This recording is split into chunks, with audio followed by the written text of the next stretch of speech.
안녕하세요, 태연씨입니다.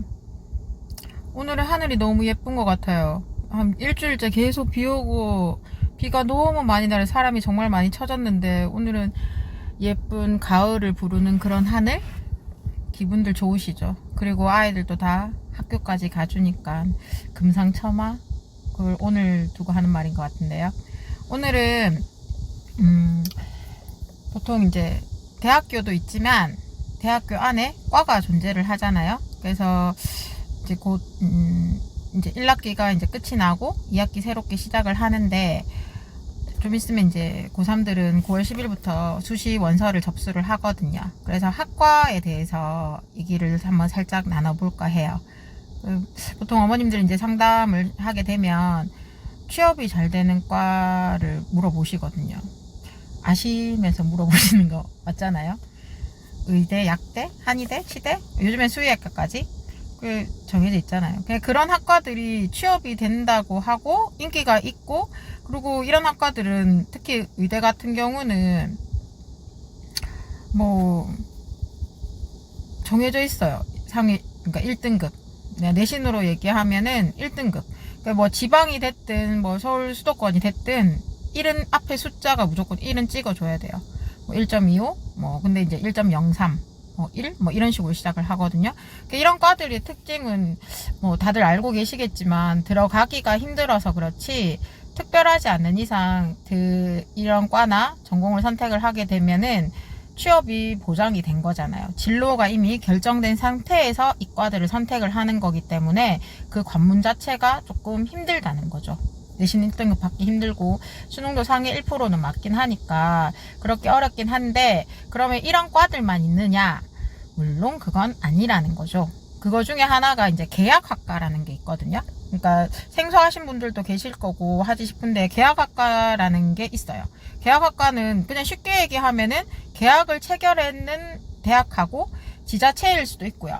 그리고 대기업일 수도 있고, 이미 계약을 체결해서 그 대기업에서 그 과를 대학교하고 연계를 시켜서 이제 그 과를 만든 거거든요.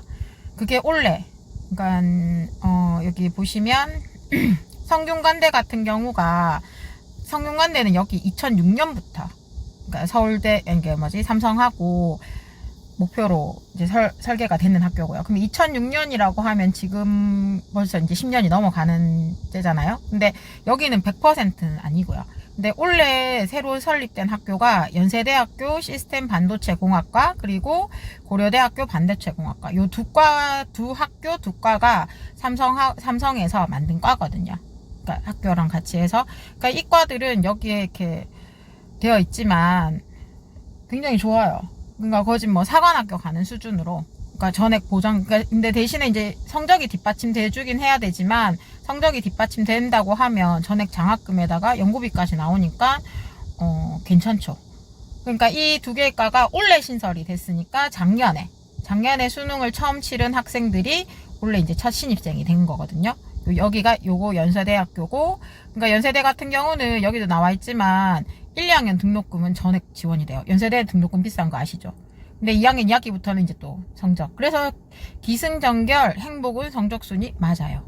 그게 무엇이 되었든. 그리고 여기 고려대 같은 경우도 여기에 있거든요. 고려대 반도체 공학과. 그러니까 제가 오늘 이런 말씀을 드리는 이유는, 그러니까 이 과가 옛날부터 있었기 때문에 지금까지 존재하는 게 아니고 새로 생겼다는 거에 주목하셔야 돼요. 자, 그게 무슨 말이냐면, 그러면은 새로 생겼으니까 그러면 시간이 지나면 없어질 수도 있다는 얘기가 되겠죠. 그러니까 지금 현재 고등학교를 다니고 있는 학생들 같은 경우는 아마 이 과를 목표로 해서 대학교를 준비를 하고, 만약에 내가 의학대는 갈 생각이 없고 대기업으로 취업을 하고 싶은데, 솔직히 서울대 공대를 나온다고 한들 삼성이 무조건 가는 건 아니잖아요.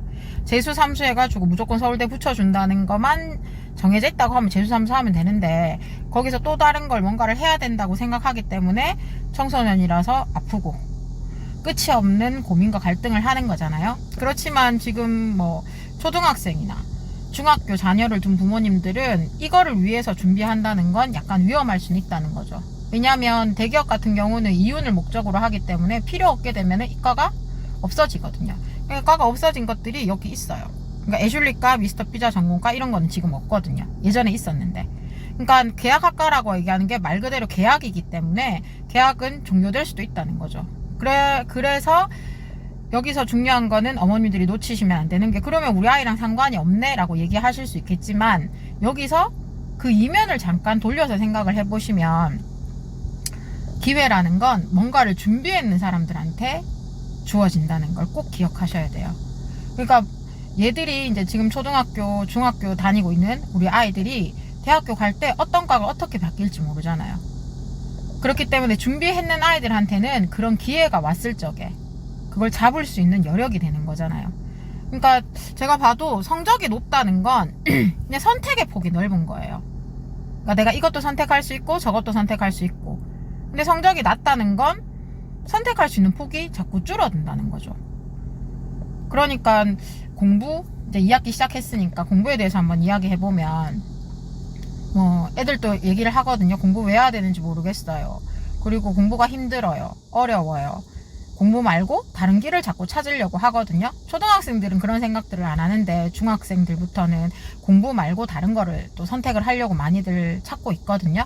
근데 제가 생각했을 적에는 그냥 인생이라고 사는 것들은 그냥 역할놀이인 것 같아요.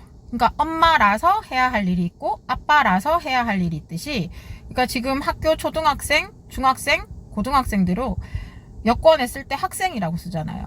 근데 고등학교를 졸업하고 재수 삼수생들은 무직이에요.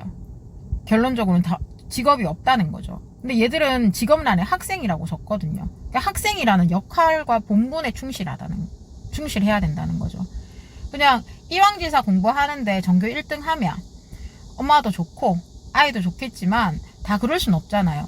뭐 누누이 말씀드리는 거지만 공부도 재능이잖아요. 그렇기 때문에 그렇게 될 수는 없겠지만, 그냥 뭐 제가 생각했을 적에는 그렇다고 해서 그렇게 될 수 없다고 해서 안 할 거 아니잖아요. 그러니까 공부나 숙제나 뭐 이런 거 하실 때 아이한테도 해라 보다, 그리고 자꾸 이게 왜 필요한지에 대해서 설명해 주실 필요는, 제가 봤을 적에는 그렇게 접근하시는 것보다는 제가 봤을 적에는 그냥 자연스러운 게 중요한 것 같아요.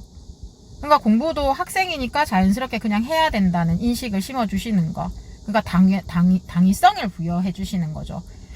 꼭 공부를 해서 뭘 성공을 하고 부자가 되고 이런 게 아니고, 공부한다고 성공한다는 거 아닌 거 더들 잘들 아시잖아요. 그리고 내가 A대학 A과를 나왔다고 해서 그 과에 거기에 맞는 직업을 찾는 것도 아니라는 것도 아시잖아요, 이미. 그렇기 때문에 공부를 왜 해야 돼? 라는 Y라는 질문보다는 그냥 학생이니까 해야 돼. 이게 훨씬 더 접근하기가 쉬우실 거예요. 그래서 제가 보통 어린아이들한테 얘기를 할 때는 네가 나중에 지금 꿈과 희망을 있어라고 얘기하잖아요. 근데 꿈과 희망은 평균 수명이 130이 넘어가는 이 시점에 직업이 한두 개로 끝나진 않을 거거든요. 그렇기 때문에 공무원이 인기가 그렇게 예전보다는 인기가 많이 없는 편도 맞고요. 그러니까 뭐 60에 정년을 한다 하더라도 아직 남은 세월이 이제 진짜 인생 반평생밖에 안 살았는데, 그러니까 또 다른 직업을 또 설정을 해야 되잖아요. 그러니까 평생. 그렇다 보니까 새로운 도전들을 자꾸 해봤는 사람들이 그 도전에 대해서 그렇게 크게 부담감을 안 가지거든요.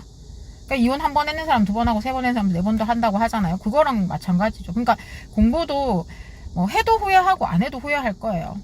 그렇지만 제 개인적인 생각에서는 하고 후회하는 게 남는 게 있잖아요. 안 하고 후회하면은 계속 미래에 대해서 그것밖에 없지만, 하고 후회를 하게 되면 그래도 남는 게 있잖아요. 그래도 내가 해봤네라는 남는 게 있잖아요. 그러니까 제가 봤을 적에는 그래서 공부를 해야 된다고 그냥 아이들한테. 그러니까 고등학생들은 이제 뭐 막상 이제 수능도 쳐야 되고 하기 때문에 그런 게 좀 덜한데, 밑에 아이들은 좀 그럴 수 있거든요. 그러니까 공부하는 거 자체도 그냥 자연스럽다고 자연스럽게 그냥 넘어가시면 되는데, 이걸 너무 부각시키게 되면은 그러니까 공부가 힘든 거죠. 그러니까 얘들이 지금 학생들은 공부만 하기 때문에 공부에 대한 스트레스밖에 없는 거거든요. 근데 어머님들이 지금 뭐 문화센터를 가든 뭘 배우든 하는 거는 공부만이 아니고 공부도 하는 거잖아요. 집안일도 하고 공부도 하고. 그러니까 10으로 봤을 적에 공부의 프로테이지가 학교 다니는 학생들한테 10이 될 수 있지만, 근데 공부도가 되게 되면은 공부에 대한 스트레스가 다른 데 스트레스는 아니기 때문에 조금 덜한데, 얘들은 지금 공부만 하기 때문에 공부에 대한 스트레스가 100이거든요. 그냥 그렇게 생각을 하시게끔 아이들한테 그냥 평상시에도 얘기해 주시는 게 중요한 것 같아요. 그러니까 지가 단 줄 알잖아요. 공부만 하니까 공부가 스트레스가 되는 거죠. 아침에 우유 배달하고 학교 가면은 우유 배달도 하고 학교도 가는 거기 때문에 분산이 되겠지만, 지금 얘들은 학교 가고 학원 가고 하는 게 다니까 여기에 대한 스트레스 오는 거 당연한 거거든요. 그러니까 어머님들도 받아들이실 때 당연하다고 생각하시면 돼요. 얘가 공부에 대한 스트레스 받는 게 당연한 건데 얘가 이상하다라고 생각하고, 작은 행동 하나에도 너무 좌지우지 하셔가지고 하시게 되면 끝까지 롱런을 못 가세요. 그러니까 좀 자연스럽게 뭐든지 다들 넘겨질 수 있게끔 엄마가 멘탈이 갑이 돼야 되겠죠. 그 엄마가 멘탈이 갑이 되면은 아이들도 같이 따라서 갑이 될 수 있어요. 그래서 이제 2학기가 시작을 하니까 1학기보다는 2학기가 굉장히 기간은 똑같은 것 같은데 속도감이 굉장히 빠르거든요. 1학기 같은 경우는 똑같이 3월에 개학을 해서 5월에 중간고사를 치는데, 2학기 중간고사 같은 경우도 지금 대부분들 개학을 해서 9월 말에서 10월 초쯤에 시험을 치거든요. 근데 올해 같은 경우는 대체 공휴일이 생기고 또 중간에 추석도 있고 하다 보니까 이게 굉장히 사이클이 빨리 돌아가는 것처럼 느껴지실 거거든요. 그러니까 이 겨울방학 때부터 준비했는 거랑 여름방학 때부터 준비했는 거랑 또 다르고, 그렇지만 또 그걸 또 이겨내잖아요. 그러니까 이겨낼 수 있으니까 지금 하는 것에 대해서 너무 작은 거에 대해서 좌지우지 하시지 마시고 조금 길게 보시고 공부를 할 때도, 그러니까 지금 제가 말씀드리는 이런 과들도 지금 고등학교생들한테는 정보가 될 수 있지만 솔직히 초등학생들이나 초등학생들한테는 이게 필요 없는 정보가 될 수 있거든요. 그렇지만 항상 이런 정보에 귀를 기울이시는 건 필요하고요. 그래서 엄마의 정보력이 필요하다고 얘기하는 거니까. 2학기 시작하셨으니까 파이팅 하시고 오늘도 행복하시고 TNC였습니다.